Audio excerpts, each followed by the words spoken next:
احمدہ ونصلی علی رسولہ الکریم اما بعد فاعوذ باللہ من الشیطان الرجیم بسم اللہ الرحمن الرحیم قولوا لا الہ الا اللہ تفلحون صدق اللہ العظیم۔ اللہ تعالیٰ نے ہمیں جو کلمہ نصیب کیا ہے،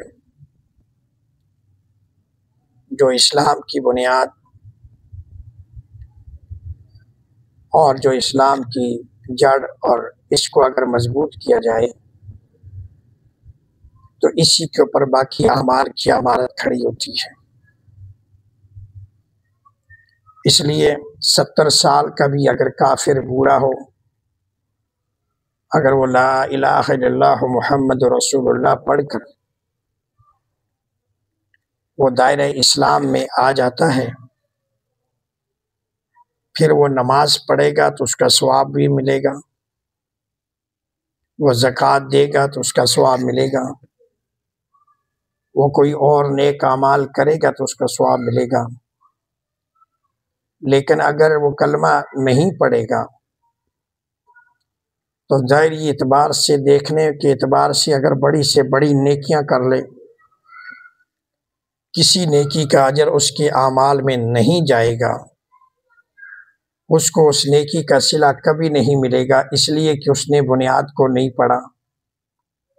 تو اللہ کے محبوب پیغمبر صلی اللہ علیہ وسلم فرماتے ہیں قولوا لا الہ الا اللہ تفلحون، کہ لا الہ الا اللہ کہہ دو تو تم فلاح پا جاؤ گے، کامیاب ہو جاؤ گے۔ اور جب انسان کلمہ پڑھتا ہے تو اس کے دل کی زمین پر، جس طرح ہم زمین پر محنت کرتے ہیں، بیج ڈالتے ہیں، زمیندار کتنی محنت کرتا ہے، ہل چلاتا ہے اور اس زمین کو پانی دیتا ہے، پھر ایک وقت آتا ہے کہ اس کی گوڈی کی جاتی ہے، پھر جڑی بوٹیاں فضول قسم کی جو پیدا ہو جاتی ہے ان کو نکال کر باہر پھینک دیتا ہے تاکہ اصل چیز کو نقصان نہ پہنچے۔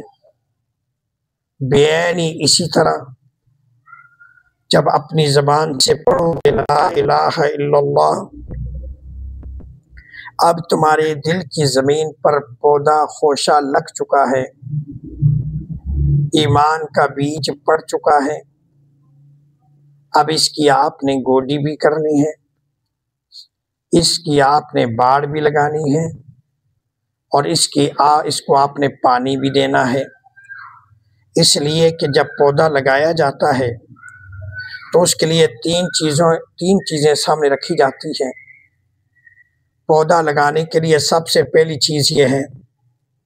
کہ اس کو راستے سے ہٹا کے لگایا جائے، راستے کے درمیان میں نہ لگایا جائے، کہیں ایسا نہ ہو کہ قافلہ جائے یا کوئی جائے اور پاؤں کے نیچے مسئلہ نہ جائے۔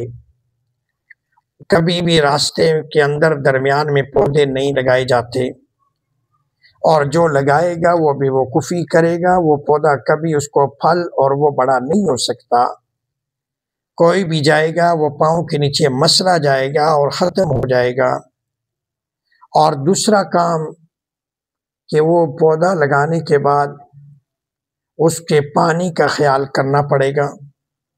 وقت پر اس کو پانی دیں گے تاکہ وہ تناول درخت بن جائے، تاکہ جس مقصد کے لیے پودا لگایا گیا ہے وہ مقصد حاصل ہو سکے اور وہ پودا بڑا ہو جائے۔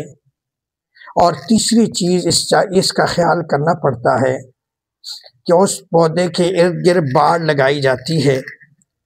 ایسا نہ ہو کہ پودا لگا دیا اور اس کے ارد گرد باڑ نہیں لگائی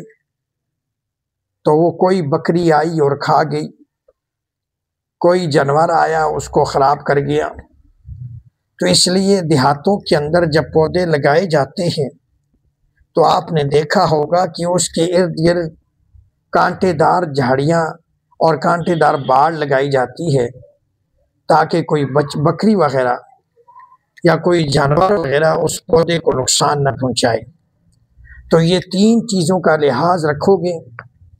تو وہ پودا تناول درخت بنے گا، وہ پودا بڑا ہوگا اور پھر اس نسبت سے وہ پھل بھی عطا کرے گا، اس کے ساتھ پھل لگے گا۔ یہی حال بالکل اسی طرح ایمان کا ہے کہ ایمان کے لیے کلمہ شرط ہے۔ جب آپ نے، اور اگر 70 سال کا بوڑھا کافر ہے، اگر اس نے کلمہ پڑھ لیا ہے تو گویا یہ سمجھ لیجئے کہ اس نے اپنے دل کی زمین پر اپنے ایمان کا بیج ڈال دیا ہے، اور جب بیج ڈال دیا ہے اب یہ اس کا کام ہے کہ اس کے ارد گرد پانی لگائے، اس کے ارد گرد باڑ لگائے اور اس کو وقت پہ پانی دیتا رہے اور اس پودے کا خیال کرتا رہے، کہاں کہیں ایسا نہ ہو کہ اس ضائع نہ ہو جائے۔ آپ اندازہ لگائیں باڑ کیسے لگانی ہے، اس لیے کہ یہ جو دنیا میں پودا لگایا جاتا ہے اس کے باڑ اس لیے لگائی جاتی ہے اس کو تاکہ کوئی بکری جانور وغیرہ نہ نقصان پہنچائے۔ تو جب کلمہ انسان پڑھ لیتا ہے تو اس نے ایمان کا بیج اس نے اپنے دل کی زمین پہ ڈالا ہے، اب اس کی ارد گرد باڑ لگانی ہے، اس لیے کہ اس کے راستے آ رہے ہیں، کان کے ذریعے سے، زبان کے ذریعے سے، آنکھوں کے ذریعے سے، دماغ کے ذریعے سے، چونکہ یہ راستے دل سے ہو کے جاتے ہیں اور دل سربراہ ہے، تو دل میں ایمان کا پودا لگایا ہے۔ اگر غیبت سن لی تو وہ پودا ضائع ہونے کا خطرہ ہے، اس لیے کہ وہ پودا ضائع ہو جائے گا، اور اگر کسی کو گالی بکی تو وہ پودا ضائع ہو جائے گا، بد نظری کی تو تب پودے کو خطرہ ایمان والے۔ تو اس لیے ان راستوں کو برات کرنا پڑے گا، ان راستوں کے ارد گرد باڑ لگانی پڑے گی، غیبت سے اپنے آپ کو بچانا پڑے گا، زبان کو گالی گلوچ سے روکنا پڑے گا، اور دماغ کو غلط خیالات سے روکنا پڑے گا، اور آنکھوں کو بد نظری سے اور غلط دیکھنے سے بچانا پڑے گا۔ جب ان راستوں کے ارد گرد باڑ لگا دی جائے گی پودے کے، ایمان والے پودے کے، تو آپ کا ایمان طاقتور بن جائے گا، آپ کا ایمان تناول درخت بن جائے گا۔ اور دوسرا، جب آپ بیج ڈال دیا ہے اب اس کی آپ نے گوڈی کرتے رہنا ہے، جب وہ بیج اس کو پانی دیتے رہنا ہے پہلے۔ اب پانی، چونکہ دنیا کا پودا، دنیا کا فصل، دنیا کا بیج، دنیا کا پانی ہے، چونکہ ایمان کا تعلق آخرت کے ساتھ ہے، ایمان کا تعلق اوپر اللہ کے ساتھ ہے، تو لہٰذا وہ پانی بھی ادھر سے آئے گا۔ اب زمین میں پودا لگایا تو اس کو پانی دنیا کا ملے گا، ایمان کا پودا جب دل میں لگاؤ گے کلمہ پڑھ کر تو اس کو پانی بھی آخرت کا دینا پڑے گا۔ دنیا کا پانی دو گے دنیا کے پودے کو، وہ تناول درخت بن جائے گا، وہ پھل دینا شروع ہو جائے گا، وہ پھل پھولے گا اور بڑا ہوگا۔ اور ایمان کا جب پودا دل کے اندر لگاؤ گے تو پھر اس کو نیک اعمال کا پانی دو گے، جتنے بھی نیک اعمال کرتے جاؤ گے یہ پودے کو پانی ملتا رہے گا، ایمان والے پودے کو پانی ملتا رہے گا، تو یہ ایمان والا پودا بڑھتا چلا جائے گا، بڑھتا چلا جائے گا۔ اور اس کے ارد گرد باڑ لگاؤ گے، جس طرح میں نے بتایا، کان غیبت سے بچاؤ، زبان جھوٹ اور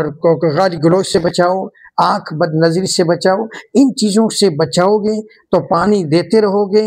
اور پھر اس کو راستے سے ہٹا کے لگاؤ گے، اس لیے کہ شیطان تاکہ اس پہ غلبہ نہ کرے اور تمہارے ایمان کو شیطان ضائع نہ کر دے۔ شیاطین سے اس کو محفوظ کر کے آپ جب اس پر عمل کرتے چلے جائیں گے اور اس کلمے کو کے تحفظ کرتے چلے جائیں گے، اور جو پودا آپ نے دل کے اندر ایمان کا لگایا ہے اور اس کا خیال کرتے چلے جائیں گے، تو یہ ایمان دن بہ دن بڑھتا چلا جائے گا، اس ایمان کی کیفیات بدلتی چلی جائے گی۔ پھر ایک وقت ایسا آئے گا کہ ایسے ایمان والے بن جاؤ گے، ایسا ایمان قوی ہو جائے گا، اتنا مضبوط ایمان ہوگا کہ اللہ پر اتنا بڑا توکل ہو جائے گا، اللہ پر بھروسہ پیدا ہو جائے گا، اللہ پر یقین